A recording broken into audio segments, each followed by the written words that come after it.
Listen, what God says about you is enough. You don't have to prove it.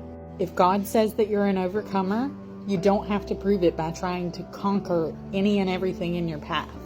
If God says you are more precious than rubies, you do not have to prove it by trying to be the best person that you can and never make a mistake. So my question to you today is, what are you trying to prove? I'll just be honest with you. For me, it was my intelligence. I'm from Mississippi, and there's this stigma, this label that everybody seems to put on Southerners that we're stupid, and Mississippi is the worst of the worst. And whenever I would have conversations with people that weren't from the South, I kind of felt like I had to overcompensate for that.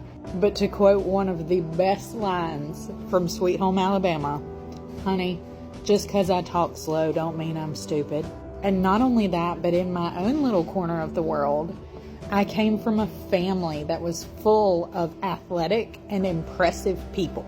I, however, was not athletic, and I certainly did not feel impressive. But I was smart. I could hold a conversation with someone who was 30 years older than me, even when I was a little kid. So I leaned into that. I tried to become impressively smart. And when I strived for good grades and still didn't make it as valedictorian, I felt like a failure. I wanted to become a vet when I was little, and when I couldn't pass a basic zoology class, I felt really dumb. And I was telling a friend of mine just the other day that I knew what God was trying to teach me, but I was struggling to wrap my head around it, and because of that, I felt stupid.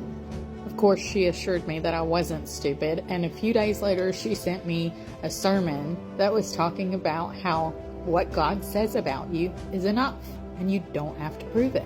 And in that moment, I felt like God whispered to me, and He said, I say that you're smart. You don't have to prove it. Even if we look at Jesus' ministry, right? He's baptized, and a voice from heaven says, this is my son, with who I'm well pleased. Immediately, he goes into the wilderness, and Satan tries to make him prove it.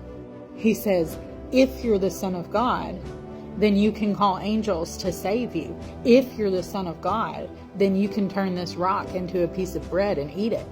He was trying to make Jesus prove what God had already said about him. But Jesus knew that he didn't have to prove himself, and neither do you. If God calls you beautiful, you don't have to prove it. If God calls you successful, you don't have to prove it. If God calls you a leader, guess what? You don't have to prove it. What He says about you is enough. So I really want to encourage you to do some self-reflecting today and really try to figure out what it is that you've been trying to prove that God has already said is enough. Just rest in the fact that He has the final say and that you don't have to prove yourself to anyone else. If you enjoyed this video, I think you'll really enjoy my book, 7 Days to a Life of Limitless, that's launching soon. I have a whole chapter on identity. It's one of the longest chapters in the book because I'm so passionate about this subject, mainly because I was lied to about my identity for so long. So if you want updates on that book, as well as sneak peeks and a weekly letter of encouragement from me, you can sign up for my email newsletter, which you can find in my profile. Come back tomorrow and we'll talk about who God says that you are.